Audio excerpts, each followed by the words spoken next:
Bonjour à tous, petite vidéo pour vous donner des news à propos de LiveJournal, sur lequel j'ai pas mal travaillé ces derniers temps. Tout d'abord, une version web de LiveJournal est désormais disponible, à l'adresse que vous voyez à l'écran. Ce qui fait que vous pouvez accéder à LiveJournal via un navigateur internet, un peu comme Discord par exemple. Ça peut être assez pratique, vous n'avez pas forcément besoin de télécharger l'application externe indépendante. Je vous mets le lien de cette version web dans la description et le commentaire épinglé. Par contre, si vous utilisez cette version web, je vous conseille vraiment d'avoir un abonnement pour que vos données soient bien synchronisées et sauvegardées. Sans abonnement, les données sont juste stockées dans la mémoire de votre navigateur. Se contenter de cette mémoire du navigateur pour une base de notes un minimum sérieuse, c'est pas une bonne idée. Mais bon, pour commencer et découvrir, pourquoi pas. Dans tous les cas, il n'y a pas de souci, à partir du moment où vous prenez un abonnement, vos données existantes seront bien sûr sauvegardées de manière chiffrée dans le cloud. Et je vous rappelle que les abonnements sont accessibles et démarrent à partir de 2 € par mois. Vous avez déjà la synchro, la sauvegarde et un peu d'espace de stockage pour les fichiers externes. Vous avez aussi 2 mois d'essai gratuit si vous le désirez.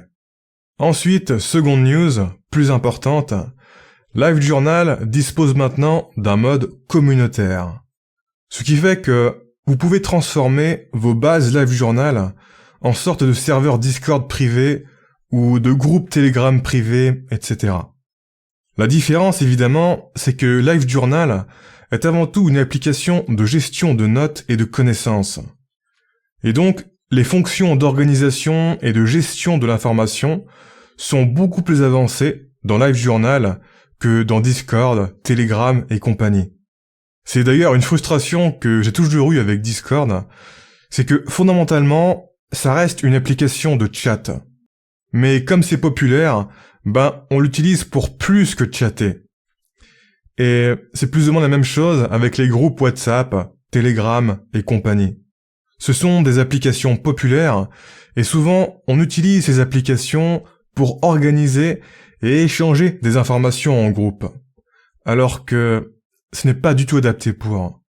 Avec le temps, tout se perd extrêmement facilement dans ces applications. Ce sont vraiment des applications qui sont faites pour vivre sur le moment présent. Parce qu'encore une fois, ce sont fondamentalement des applications de chat. Et donc, ce n'est pas du tout pratique pour organiser et archiver des connaissances à travers le temps. Il y a effectivement des moyens de contourner et de faire avec les contraintes, mais globalement, ce n'est pas du tout idéal. Par exemple, le fait d'épingler des messages pour les maintenir dans le présent et dans le futur, c'est mieux que rien, mais c'est quand même pas terrible. Pareil, un truc tout bête, mais dans Discord, c'est impossible pour une information d'être dans 2 endroits à la fois, sans être dupliquée. Et donc, à chaque fois que l'on veut poster quelque chose, il faut faire un choix précis pour déterminer où on la poste. Et paradoxalement, ça devient très vite confus. Parce que dans la réalité, les choses rentrent rarement dans une seule case. Non, elles sont connectées à plusieurs choses. Tout est trop articulé autour du temps dans Discord. Donc, ce n'est pas adapté pour les communautés et les groupes dans lesquels l'échange et la construction d'informations est le plus important. L'autre gros problème que j'ai avec Discord, c'est que, de base, les données sont sur les serveurs de Discord. Et si on veut les récupérer, c'est vraiment très pénible. Sans parler bien sûr des problèmes de confidentialité. Avec LiveJournal, c'est différent. Les données sont fondamentalement sur les appareils des utilisateurs, donc des membres de la communauté si on parle d'une communauté. La communauté possède ces données et n'a pas besoin de les récupérer péniblement pour les archiver. Les données qui sont sur les serveurs de LiveJournal, ce sont des données totalement chiffrées qui servent juste à la synchronisation entre les appareils. Donc moi-même, qui suis l'administrateur de ces serveurs, je ne peux en aucun cas lire ces données. Bref, trêve de blabla, maintenant, je vais vous montrer rapidement les fonctionnalités principales du mode communautaire de LiveJournal. Vous allez voir, globalement, c'est assez familier. Parce que le but, c'est justement d'amener dans un logiciel de gestion de notes et de connaissances toutes les fonctions classiques des applications sociales.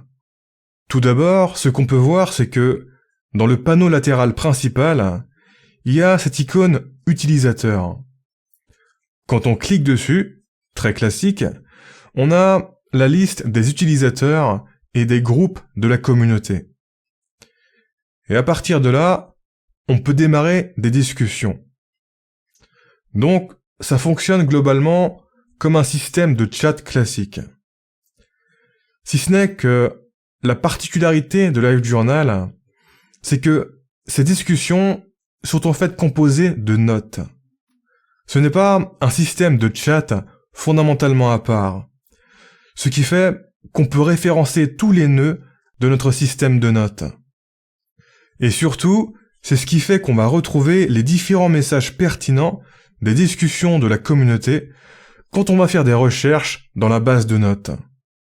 C'est vraiment top pour l'archivage et ça incite à créer des messages constructifs même dans les chats. On ne sera pas obligé d'exporter ces messages constructifs dans notre système de notes parce qu'on est déjà dans le système de notes. Ensuite, un nouvel élément important du mode communautaire qui est lié au chat, c'est le composant discussion récente accessible ici. Et c'est là-dessus qu'on arrive par défaut quand LiveJournal est en mode communautaire. Donc là, on retrouve l'accueil classique qu'on a sur WhatsApp, Messenger, Telegram, etc. À savoir la liste des différentes discussions et groupes de discussion auxquels on a déjà participé. En commençant par ceux qui sont le plus d'actualité, avec les derniers messages qu'on n'a pas lus, etc. Et de la même manière que dans LiveJournal, les messages de discussion sont en fait des notes tout à fait comme les autres, eh bien, les sujets de discussion sont également des nœuds classiques. Je vous rappelle, dans LiveJournal, on a les notes qui contiennent du contenu, et on a les nœuds qui sont des objets, sujets, concepts, idées, etc., qui sont référençables dans les notes. Chaque nœud étant en quelque sorte un fichier qui contient différents onglets et différentes notes qui y sont liées. Une autre spécificité du mode communautaire de LiveJournal, c'est que quand on va créer une nouvelle note, on va devoir choisir si on veut que cette note nous appartient ou pas. Le principe est simple. Une note qui nous appartient, c'est une note que personne d'autre que nous ne peut modifier. Alors qu'une note qui ne nous appartient pas, c'est une note ouverte. Les autres membres de la communauté qui ont accès à cette note peuvent également la modifier. L'administrateur d'une communauté LiveJournal peut aussi choisir comment le propriétaire d'une note est défini. Par défaut, à chaque note qui est créée, ça demande si le créateur de la note veut être le propriétaire ou pas. Mais c'est possible également de mettre une option où toutes les nouvelles notes sont automatiquement publiques, ou alors appartiennent automatiquement à leur créateur, sans que la question ne soit posée. Ensuite, le dernier truc que je veux vous montrer à propos du mode communauté de LiveJournal, ce sont les notifications. Déjà, bien sûr, les notifications sont reliées au système de notification de votre appareil. Donc, sur votre téléphone, vous allez recevoir les notifications LiveJournal comme sur vos autres applications. Mais, ce qui va être intéressant, c'est que LiveJournal distingue 3 types de notifications. Donc, déjà, on a les notifications bleu turquoise, là, au milieu, qui concernent les nouveaux messages aux discussions auxquelles on participe. Ensuite, on a à gauche les notifications rouges, qui concernent les mentions, c'est-à-dire quand quelqu'un nous a mentionné dans une note. Je ne vais pas m'étaler là-dessus, à ce niveau, le principe est très similaire à toutes les autres applis sociales.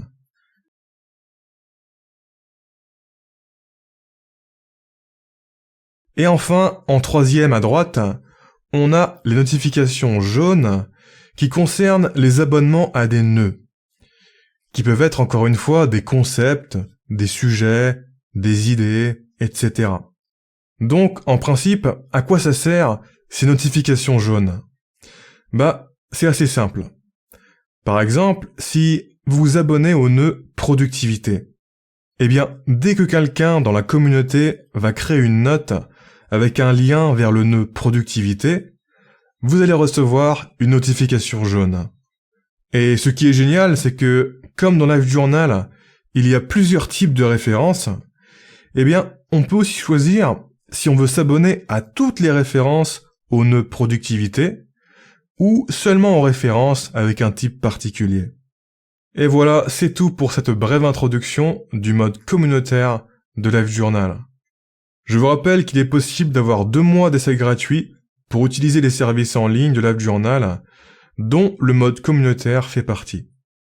Cela dit, si vous êtes l'administrateur d'une communauté LiveJournal, les membres de votre communauté n'ont, eux, pas nécessairement besoin d'un abonnement LiveJournal pour rejoindre et participer à votre communauté. Et sinon, encore une fois, première news de la vidéo, je vous rappelle que vous avez maintenant aussi la version web de LiveJournal. C'est tout pour cette vidéo, ciao.